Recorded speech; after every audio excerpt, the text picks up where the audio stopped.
भगवान कृष्ण को भगवान विष्णु के 8वें अवतार के रूप में और अपने आप में सर्वोच्च भगवान के रूप में पूजा जाता है। वह करुणा, कोमलता, प्रेम के देवता हैं और भारतीय देवताओं में सबसे लोकप्रिय और व्यापक रूप से पूजनीय हैं। उन्होंने हमें जीवन, प्रेम, खुशी, धर्म, मोक्ष, मुक्ति, भक्ति, भक्ति योग, ध्यान, धर्म, सत्य के बारे में सब कुछ सिखाया। आइए जानते हैं श्री कृष्ण के श्री मुख से निकले कुछ अनमोल वचनों को। भगवान श्री कृष्ण इस अनमोल वचन के माध्यम से कार्य करने की नियत का उल्लेख करते हैं। जब किसी भी कार्य करने में अगर लालच होगा, बेईमानी होगी, जलन होगी तो वो काम न तो सही होगा और न ही उसके परिणाम फलदायी होंगे। इसके अतिरिक्त जिस कार्य को हम पूरे मन से प्रेम पूर्वक करेंगे तो वो न सिर्फ हमारे लिए बल्कि समाज के लिए भी हितप्रद होगा। नरक के 3 द्वार हैं, काम, क्रोध और लोभ। जो व्यक्ति कामी प्रवृत्ति का होता हो, जिसके मन में लोभ होता है और जो अत्यधिक क्रोधी स्वभाव का होता है, उसके लिए नरक के द्वार सदैव खुले होते हैं। अर्थात ऐसे व्यक्ति को तो सिर्फ नरक में ही जगह मिलती है। भगवान श्री कृष्ण ही इस सृष्टि के पालनहार है। वही इस संसार की शुरुआत थे, वही मध्य और वही अंत होंगे। जो आप जो चाहते हैं उसके लिए नहीं लड़ते हैं, तो जो खोया उसके लिए मत रो। मनुष्य सब कुछ चाहता है पर सब कुछ उसे नहीं मिल सकता। आपको जो नहीं मिला उसके लिए पश्चाताप मत करो और जो आपसे खो गया, जो आपसे अलग हो गया, उसके लिए निराश भी मत हो। मैं सभी प्राणियों के हृदय में स्थित आत्मा हूँ। मैं सभी प्राणियों का आदि, मध्य और अंत भी हूँ। हर व्यक्ति श्री कृष्ण से जुड़ा है और श्री कृष्ण हर व्यक्ति से जुड़े हैं। वही हमारे आदि, मध्य और अंत है। ठंड या गर्मी, सुख या दर्द का अनुभव करें। ये अनुभव क्षणभंगुर हैं, वे आते हैं और जाते हैं। उन्हें धैर्यपूर्वक सहन करें। समय एक सा नहीं रहता। आज दैख है तो कल सुख भी आएंगे और सुख के बाद दैख भी आना स्वाभाविक है। आपको पूरे धैर्य और श्री कृष्ण पर विश्वास के साथ अपना जीवन निर्वाह करना चाहिए। सत्य कभी नष्ट नहीं हो सकता। अच्छा करने से नहीं डरना चाहिए। लोग अक्सर सच कहने से बचते हैं या डरते हैं, पर सत्य कभी छुप नहीं सकता और न ही कभी मिट सकता है।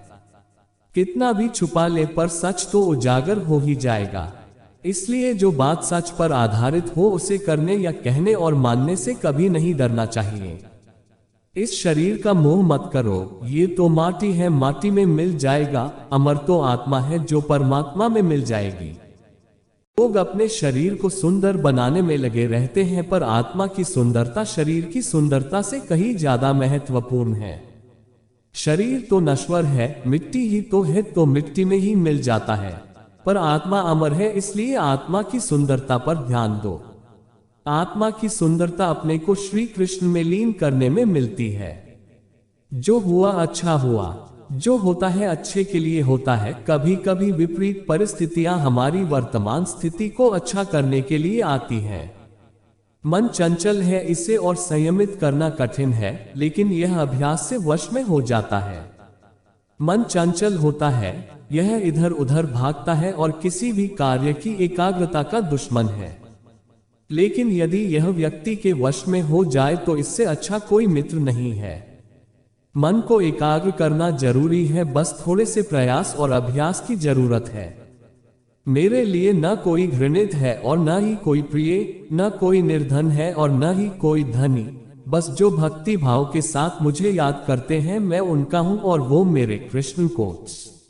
श्री कृष्ण उन्हीं के हैं जो श्री कृष्ण के हैं। भगवान तो बस प्रेम भक्ति के भूखे हैं।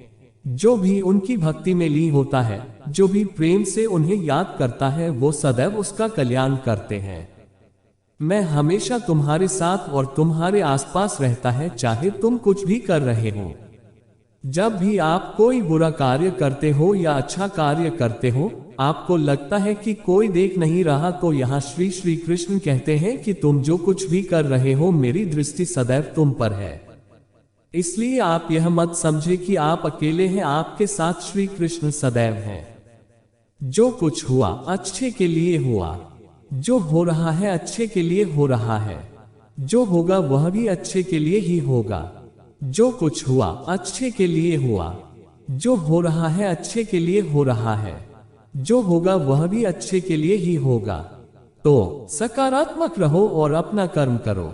आप वही हैं जिसमें आप विश्वास करते हैं, आप वह बन जाते हैं जो आप मानते हैं कि आप बन सकते हैं। हमारी सफलता और असफलता इस बात पर निर्भर करती है कि हम खुद पर कितना विश्वास करते हैं। व्यक्ति जो चाहे बन सकता है यदि पूरे विश्वास के साथ अपने लक्ष्य पर लगातार चलता रहे। इस इंसान के चारों तरफ नकारात्मक लोग रहते हैं, उस इंसान का मंजिल से भटक जाना तय है। कहते हैं मन के हारे हार है और मन के जीते जीत। जिस प्रकार सकारात्मक विचारों से सफलता मिलती है, उसी प्रकार नकारात्मक विचार असफलता के मार्ग की ओर अग्रसर करते हैं। क्योंकि जैसा हम सोचते हैं वैसे ही हम बनते जाते हैं और अपने विचारों के माध्यम से ही हमें नकारात्मक और सकारात्मक परिणाम मिलते हैं। अपने अनिवार्य कर्तव्य का पालन करें, क्योंकि क्रिया वास्तव में निष्क्रियता से बेहतर है।